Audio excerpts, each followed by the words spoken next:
Ireland and Scotland have sold their souls chasing an impossible dream. World Rugby must pull them into line, says Anthony Abrahams, who's apparently a rugby expert, everyone. Now, let me know what you think about this below. We'll go through his article. I just want to point out the total hypocrisy from this fella. Obviously he is an Australian supporter, Wallaby supporter, so I see a lot of holes in this guy's story, unfortunately, because he's throwing rocks in a glass house, is how I can say it, right? But let's get into it. I mean, if you like this sorts of videos, if you want us to call out these so-called experts, then, hit that subscribe button. We'll be able to call out these sorts of people who make these articles. And that's the thing. We can all have our own opinion. That's fine. But we're allowed to call them out, right? I'm not saying he shouldn't write it, but I think he should maybe not throw rocks in a glass house. But yet again, he's allowed to say what he wants to say, same as you. We're all allowed to say exactly what we want to say, because there would probably be people who agree with him, and there will be a lot who don't. Now let's get into this. So whilst World Rugby seems to have taken my essay on player eligibility rules seriously and considering it, the Scottish and Irish unions resist all engagement. The sole response of Scotland has been, we have previously advised that we will not engage in any discussion on this, which remains our position. So this is about, obviously, the eligibility of players from overseas being able to play for your country. And Ireland has acknowledged the receipt, but otherwise maintains a stony silence. Maybe they just don't want to talk to you, man. Perhaps the following anecdotes touching on rugby nationality will reach some hidden spot in their mind where a true understanding of Scottish or Irish resides. Now, he talks about in 1991, where he went to Paris to attend a Rugby World Cup final between England and Australia at Twickenham. He handed out 23,000 copies of, the Australian anthem, and pretty much wanted people to learn it. So if they don't support England, that they would probably, want to sing the national anthem for the Australians, which yet again kind of goes against his eligibility thing, right? Because why would a person from another country want to sing your national anthem when he's against that for a national team? That's the first probably part there. So he says that he was handing these out, at the gates, at the turnstiles.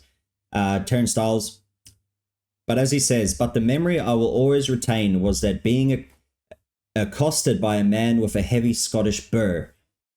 Hi, he said, could I grab an armful of those sheets to hand out to my Scottish mates? We all played for Scotland in the early matches. Good luck to you. The Scots had grievances with England, going back centuries, he says. Likewise, Australia had long-standing sporting bones to pick with the mother country. For both Scotland and Australia, they were our traditional sports enemy. Nothing could change that. Nothing could dilute it. In matter of rugby, nationality matters. So why would you sing someone else's national anthem? I just don't understand. The man who came up to request those sheets that day in 1991 clearly took a different view of nationality to Scotland's current coach and former international, Gregor Townsend. Townsend is the man that has final say on the choices of the foreign players that Scotland scouts identify, target, groom, and capture. Just as scouts working for Ireland and France do as well, these three northern countries in particular exploit at will the impossibly weak rules of eligibility laid down by World Rugby. The man who came to relieve me of an armful of copies of a national anthem to hand out to Scottish mates, what has he become? Now, as the author says, in some cases, and to repeat what I say in my essay, that player not only emerges with a fake Scottish or Irish aura, but some have citizenship bestowed upon them by a country with which they had hitherto had no contact whatsoever, zilch. And at a time of players like James Lowe, Bundy Aki, or Dwan van der Merwe qualifying for Ireland or Scotland, World Rugby only required 3 years residency, not 5. You can be sure citizenship and public utterance expressing the foreign player's love for his new country all help in papering over the cracks of Irish, Scottish, or French awkwardness in the face of what they must know is a confected pathway to Test rugby qualification. It is a pathway that will never allow a claim that these players are products of the nations and his homegrown rugby ethos. It is one that certainly doesn't pass the pub test in his opinion. Do the likes of Townsend really now believe that these foreign players so magically transform into being Scots that the fact of not having born in Scotland, not having grown up there, not having been developed in Scotland, not having played a single youth match there, that all of that is irrelevant? Under Townsend, the Scottish Rugby Union is doing this in spades, this capturing this appropriation. The Irish Rugby Union is doing the same, even if the present number of foreign players in the Irish team is 2 or 3 less than Scotland. Now he continues down here. It is impossible to sing or recite these ideas into life when polyglot, team compromising Scotsmen or Irishmen on the one hand and mercenaries and ring-ins on the other runs out onto the field. Do the supporters of these importations also believe that it is acceptable that a real Scot or Irishman misses out on test selection every time they are displaced by a foreign one? Now that is a question that is worth asking. Is, as supporters, I guess, do you care if, I guess, someone who, didn't live in the country, didn't go through the grassroots, gets a chance in front of maybe someone who did come through the grades? There's no right or wrong answer, but I mean, do you think that it's bad, or do you think that it should be allowed? Let me know below in the comments. Let us give the final word to his essay to a Scottish soccer captain. Scottish football captain. I hate when people say soccer. When asked in 2014 what he thought of the enlistment of foreign players into the national side. So the captain said, "I don't care if they call in Zinedine Zidane. I would rather lose with a team of Scotsmen than win with a team of foreigners. This is not a club we're talking about, it's Scotland.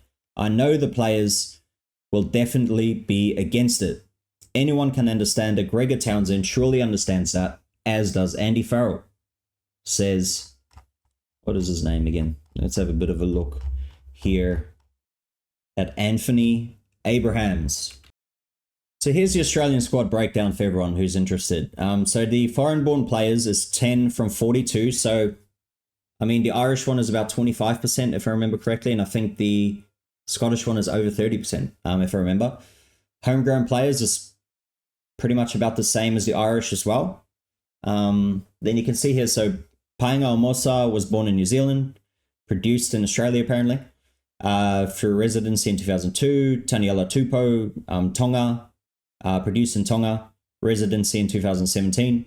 Salakaya Loto, born in New Zealand, yet again produced in Australia, residency 2012. Lolesio, born in New Zealand, through residency. Tom Linner, born in Italy. Obviously his dad playing for the Wallabies while he was playing in Italy. He was born there.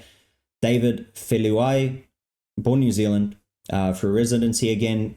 Hunter Paisami, born in Samoa, produced in New Zealand and residency. He even played for Samoa under-20s. Korobidi, born in Fiji, produced in Fiji. Used to play for Fiji Rugby League. He used to play in the NRL as well. Filippo Daigunu, in Fiji, residency, but also played for Fiji under-20s. And then Max Jorgensen, born in England. Obviously his dad as well played for the Wallabies too.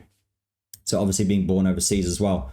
So I just find it weird, right, that, he gets so annoyed with these other countries doing it, but then at the same time, the Wallabies are doing it as well. So you can't talk about how great your Wallabies team is, and then at the same time, they're not holding that same, I guess, ethos as what he is, right?